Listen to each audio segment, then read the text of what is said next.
It was a breezy, hot summer morning on the eastern part of the United States-Mexico border. Intercede when they are doing crossing? The sun was already beating down, and we were inserting a metal token into a turnstile to cross from Brownsville, Texas into Matamoros, Tamaulipas, along the Gulf of Mexico. The price of admission was $1. What brought us to Matamoros in May 2023 was the confluence of organized crime and immigration. What I can tell you is that the cartel is in control. In the last few years, what was the provenance of small, almost mom-and-pop migrant smuggling services run by people popularly known as coyotes or polleros has come under the wing of large criminal groups like the Gulf Cartel. Matamoros is the house of the Cartel del Golfo. So this is like their strongest city. This was our guide, Abraham Barberi. He is a local pastor and also refers to himself by the Spanish version of his biblical name, Abraham. But we're going to call him Abraham. ¿Cómo andamos, hermanos? In Matamoros, the Gulf Cartel's central hub, Abraham does what he calls missionary work.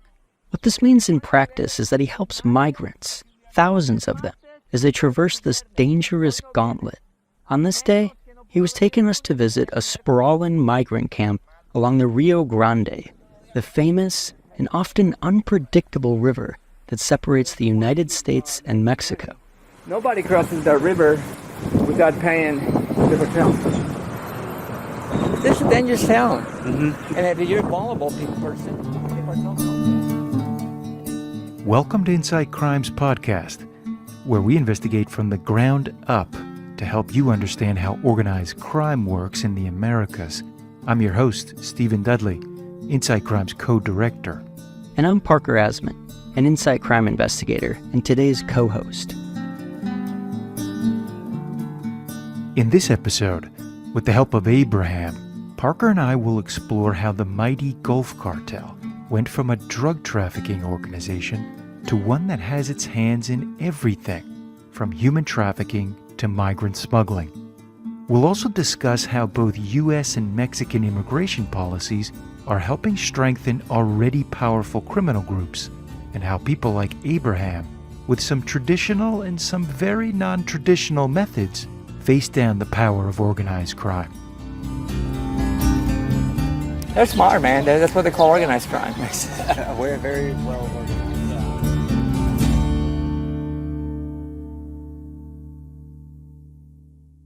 Matamoros is a lively city of about 600,000 people. When you look at a map, the point where Steve and I were crossing is shaped like an upside-down V.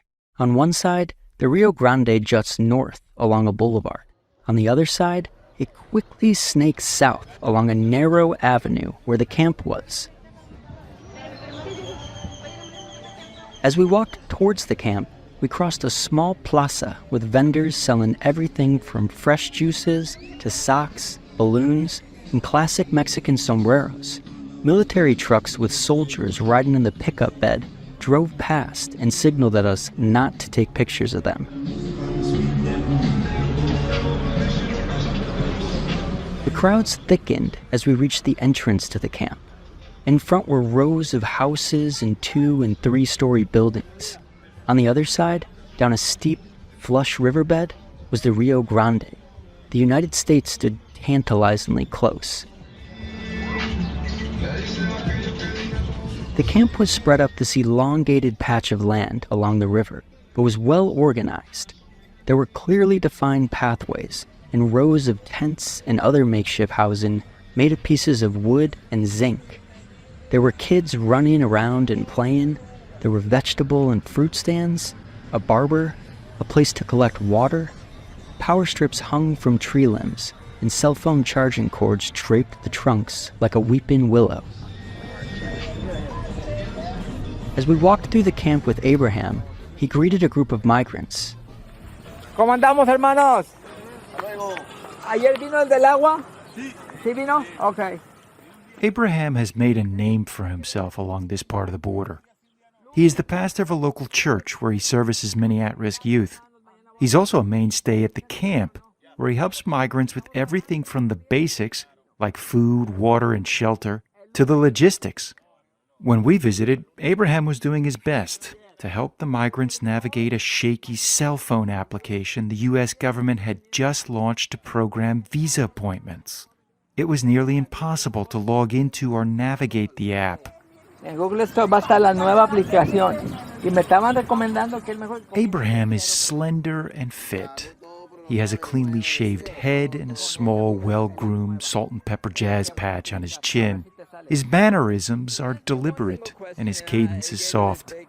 He has an engaging smile, and he interacts with the migrants with ease. That's because, perdón, jefita. After all, he's also a migrant. Entonces, ahí les encargo cuando venga el del agua. Hoy tiene que venir. Hoy es miércoles, ¿verdad? Okay. ¿Ayer vino? Okay. Life wasn't easy for Abraham. Both his father and older brother were drug dealers. After his father's death, Abraham moved from Cuernavaca in central Mexico to live with some relatives on the country's Pacific coast. A few years later, he and his mother moved to the Houston area, where he eventually started drinking, doing drugs, and engaging in petty crimes at a young age.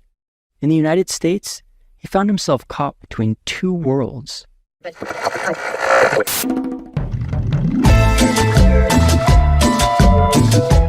While other Mexican teens were listening to cumbia and norteña music, Abraham was drawn towards a different kind of music, rock and roll.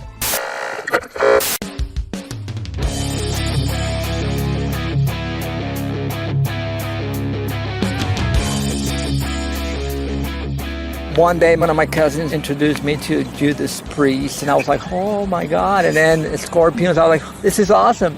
So eventually, the Scorpions gave way to Black Sabbath, which gave way to Metallica, Anthrax, and a love for fast, heavy metal.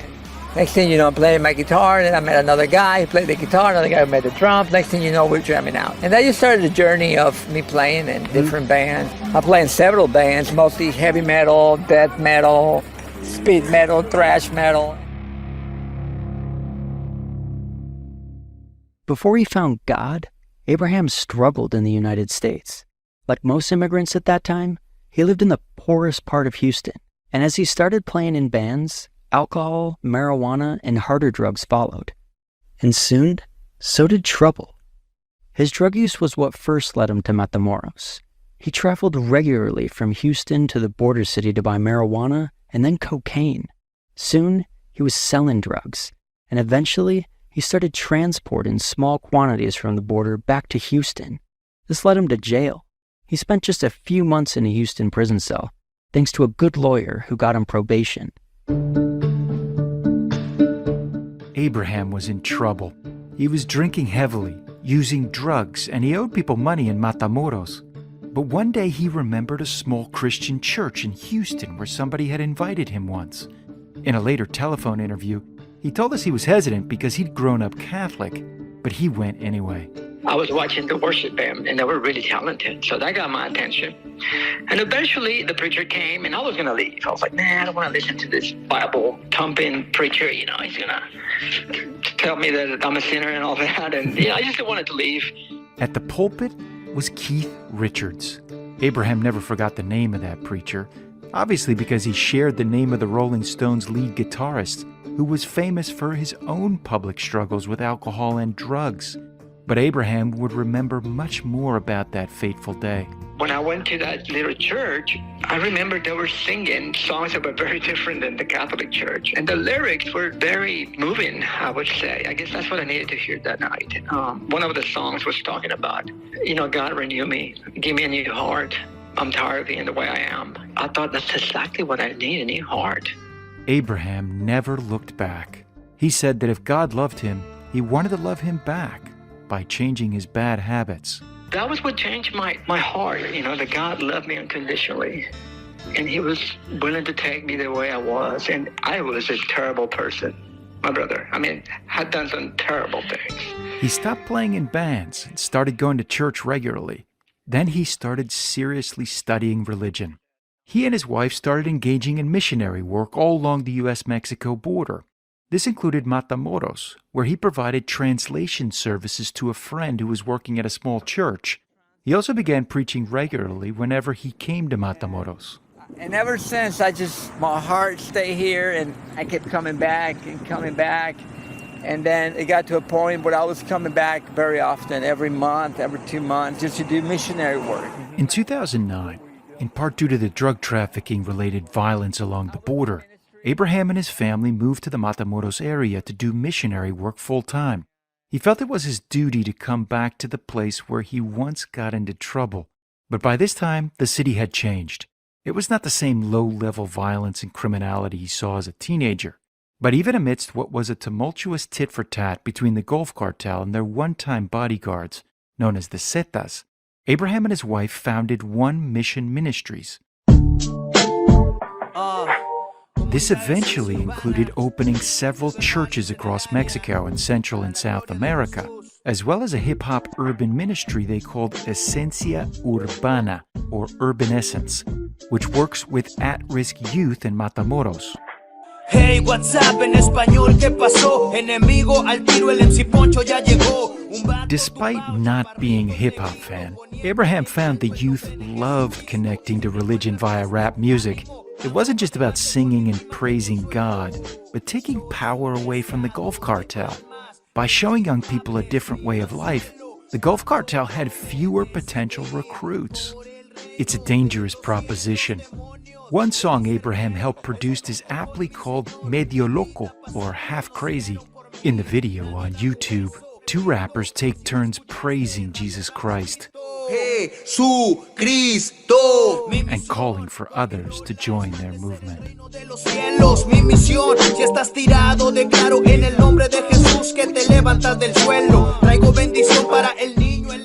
Back at the camp, Abraham tells us that because of this work, his nickname around Matamoros is El Pastor de los Raperos, the pastor of the rappers. And eventually, it was like a little revival thing. One of them became a Christian, and then another one became a Christian, and then another one became a Christian, and all these. Abraham has helped a lot of young people in Matamoros. One of them, Samuel, is now serving as an assistant pastor and helping him with his missionary work. He used to work for the cartel. Okay. He was a sicario. A sicario, or hitman. But now he is not only Abraham's right-hand man in his ministry, but a talented rapper. Through rap music, Abraham has helped many like Samuel avoid being ensnared by the way of life sold by crime groups like the Gulf Cartel. I never thought it was going to work. Abraham had good reason to be skeptical. The Gulf Cartel had exerted power in Matamoros for decades, long before he ever started coming to the border city. It had its tentacles in everything and was expanding. There are many milestones for U.S. immigration policy, but when it comes to understanding organized crime and its confluence with immigration, the most important came in the mid-1990s. Mr. President, Mr. Speaker. In January 1995, U.S. President Bill Clinton gave his State of the Union address. In the months prior, facing a fierce conservative political backlash, Clinton had re-engineered immigration enforcement. All Americans, not only in the states most heavily affected, but in every place in this country, are rightly disturbed by the large numbers of illegal aliens entering our country. That's why our administration has moved aggressively to secure our borders more, by hiring a record number of new border guards, by deporting twice as many criminal aliens as ever before. The policy was called Prevention Through Deterrence. We are a nation of immigrants, but we are also a nation of laws. It is wrong and ultimately self-defeating for a nation of immigrants to permit the kind of abuse of our immigration laws we have seen in recent years, and we must do more to stop it. It was very simple.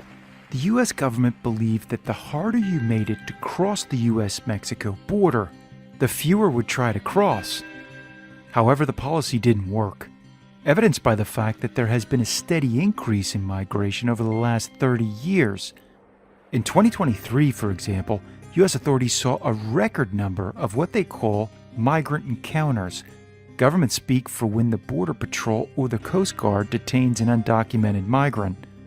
What's more, faced with increased enforcement, migrants began to travel through treacherous territory. The list of ways to die went up exponentially. Desert, mountains, rivers, cold, heat, thirst, exhaustion, injury, infection, and of course, criminal organizations. Migrants were moving in greater numbers through the same corridors where these organizations were moving drugs and extorting other criminal groups. The approach had several unintended consequences. By making it harder to cross the border, a booming black market for clandestine border crossings emerged. And recognizing the scale of profits to be made, traditional drug trafficking groups like the Gulf Cartel, which is the dominant group in Matamoros, became more involved in migrant smuggling. Over time, they began demanding fees from coyotes, and if migrants were traveling without coyotes, they could be kidnapped and held for ransom.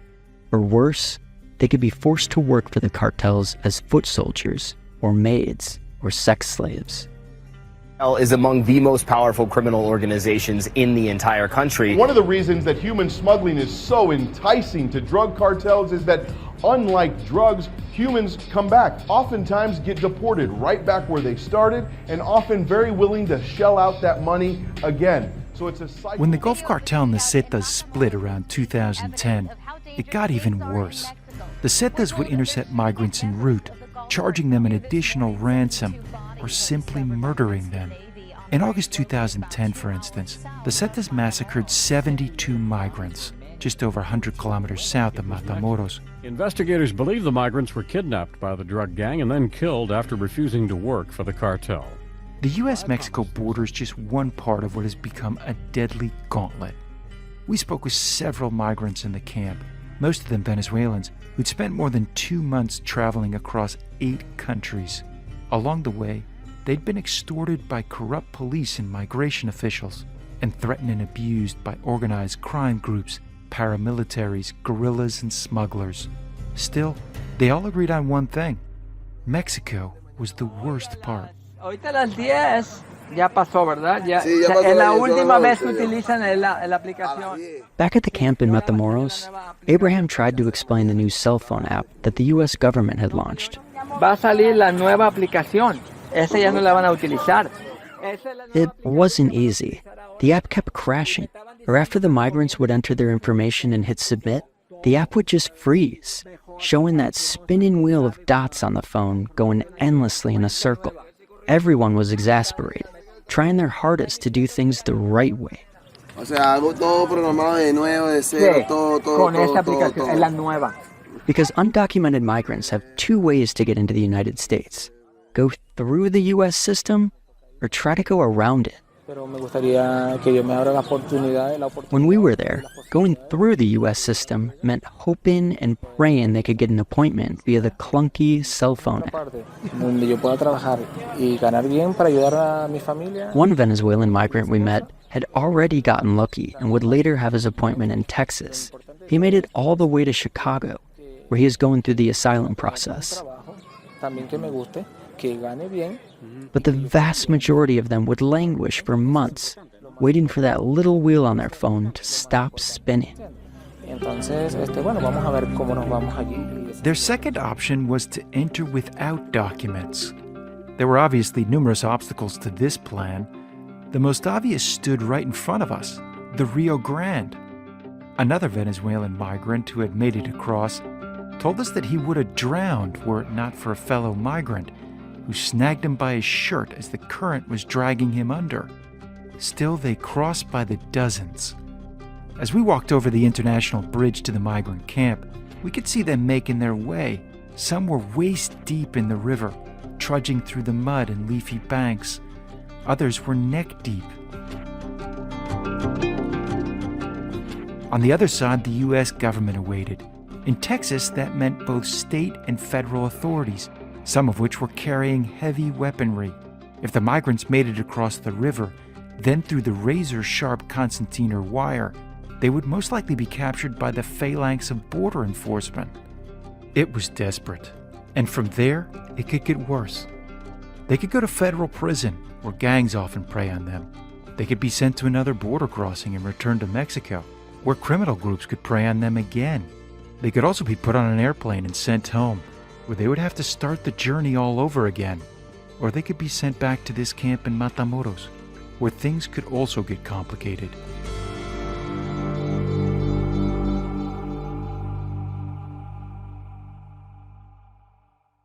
Matamoros, Tamaulipas, quemaron intencionalmente 25 casas donde se refugiaban migrantes de diferentes nacionalidades en un campamento. Just days before our visit, a group of men burned several dozen tents and other makeshift housing. Muestra de la desesperación, un incendio en algunas carpas de un campamento improvisado en Matamoros, Tamaulipas. Some of the migrants scrambled to put out the fire, but the fear it sparked spread much further and deeper into the camp. Apenas con botellas de agua podían apagar el fuego para tratar de salvar lo poco que tienen. There were several theories about who started the fire, but all of them came back to one overriding theme: the control the Gulf Cartel exerts over the camp. As we toured the area along the Rio Grande, I talked to Abraham about the incident. Of the Americans. Well, there were a couple families living over there, and they crossed the river and didn't pay the cartel. Okay. So the cartel said, hey, if you do that again, it's what's going to happen to you. So it was a warning. It's a warning, yeah. Yeah, because everybody knows that you got to pay to go across the river. And are they keeping records? Do they have ledgers of people that have paid? Is there a clave system here, like there is? Yeah, there's a clave like anywhere else. Yeah. And does that A clave, literally, it means a key or a code. The way it works is similar to a fee. Anyone who wants to cross needs to pay the Gulf Cartel for a clave. How much that costs seems to fluctuate. But when we were there, the migrants said it could range from a couple $100 to a few $100s per person. But it's not just about migration. Anything illegal that you do, then they come and want to cut from you. Contraband, drug peddling, human trafficking. Sometimes the cartel itself controls these businesses. Other times, they collect from them. If you do everything legal, you do it the right way, you're paying taxes, they leave you alone. But as soon as you do anything that is illegal, then they come. In prostitution. In some paradoxical way, the cartel provides order to the chaos. For example, Abraham said that some people in Matamoros pose as lawyers and promise visas or asylum, then abscond with the money desperate migrants give to them. The Gulf Cartel reprimands those would-be lawyers as well. They also keep order at the camp, using the fear of violence to eliminate theft, fighting, and domestic disputes. You will be surprised about the cartel here. They have some kind of ethics, ethical code.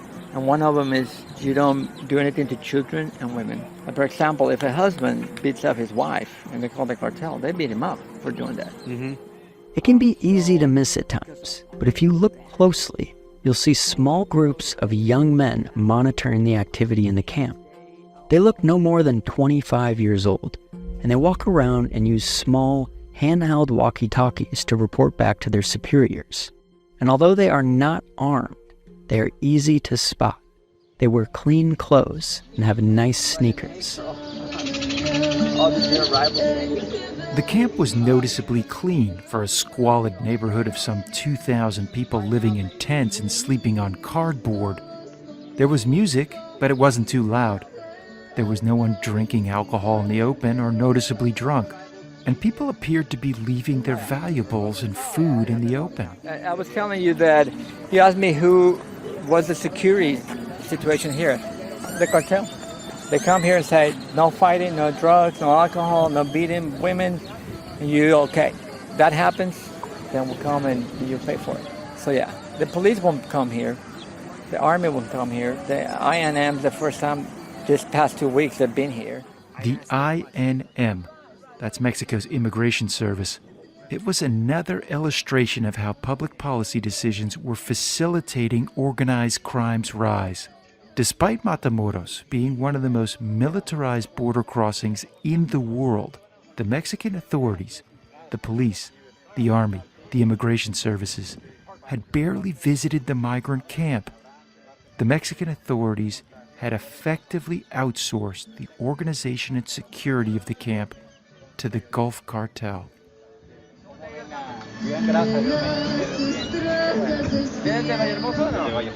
When we spoke to migrants, they were constantly looking around, scanning the area to see who was watching, listening.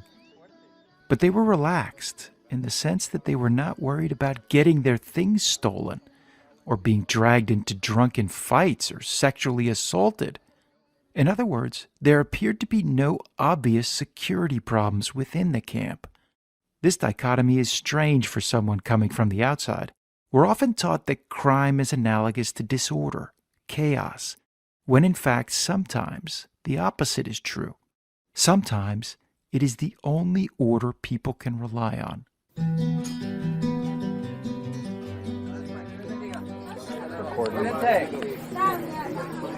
Esa es la nueva aplicación que van a utilizar ahora. At the camp, Abraham talks with yet another migrant about whether they've downloaded the new U.S. government cell phone application. The two go back and forth, as if they're talking about some new video game they're trying to play. Acaba de salir la nueva aplicación para que la descarguen. The situation would be comical were it not so tragic. While the Mexican government leaves the migrants to the whims of organized criminal groups like the Gulf Cartel, the U.S. government tries to bandage it up with a phone application. Búscate en la Google Store. En Google Store tengo que buscarlo. And more often than not, it's up to people like Abraham to make it work on the ground. O sea, hago todo programado de nuevo, de cero, todo. Con esta aplicación, es la nueva. Es la que van a utilizar. A ver si te sale. Okay. He's used to playing these types of thankless roles, bandaging up flawed policies and protecting vulnerable populations. As a migrant himself, he is committed to this work.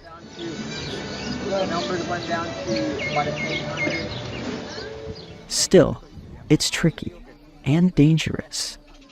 On the one side, the U.S. government's increasingly militaristic approach to migration has forced migrants into ever more dangerous corridors. And on the other side, the Gulf Cartel and other large criminal groups along the border are taking advantage of these policies to expand their criminal portfolios and control over the migrants. Let me just put it this way. You talk to a Venezuelan and you ask them, or any asylum seeker, but right now it's mostly Venezuelans. You ask them, what was the most dangerous part of the journey? They say, well, the Darien Gap was bad. Central America was bad. Crossing Mexico was the most dangerous part because of the cartels. It can be dispiriting, but Abraham, through music and the gospel, continues his missionary work. In addition to the hip-hop ministry that helps extract sicarios from the cartel's grip, Abraham has returned to his first love, heavy metal.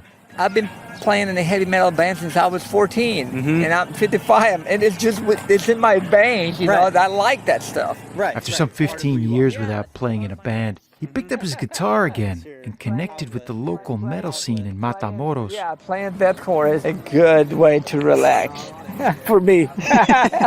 With some of his devout friends, Abraham formed a religious deathcore band called My Place Was Taken. It's a far cry from rap music, but it maintained the religious theme. One of the songs is called Sociedad Demented.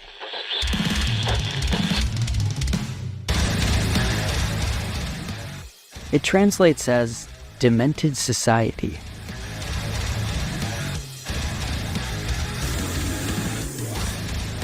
It's difficult to understand because the singer vocalizes in a guttural, almost satanic roar.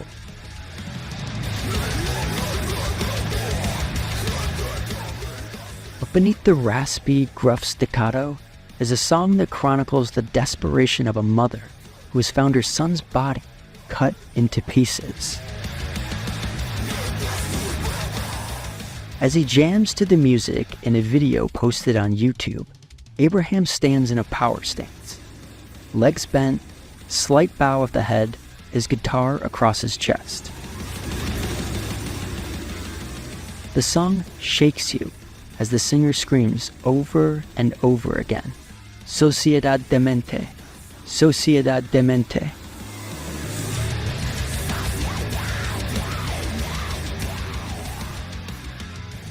Maybe Abraham and his bandmates are right that ours is a demented society. Or maybe there's hope and a better path forward. We just have to look elsewhere to find it.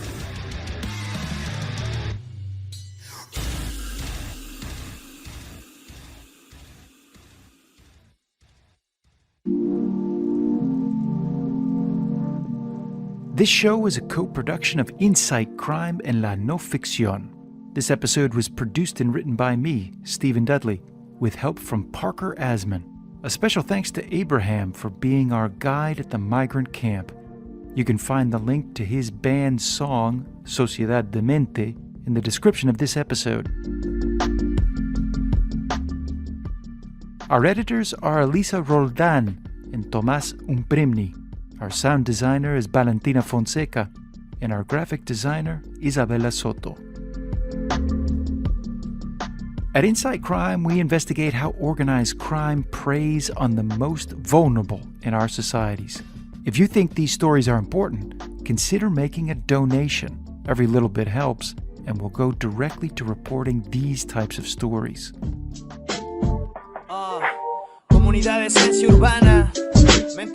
We'll be back in a couple of weeks with a story about a female judge who fights the most powerful criminal organization in the Americas, Brazil's first capital command.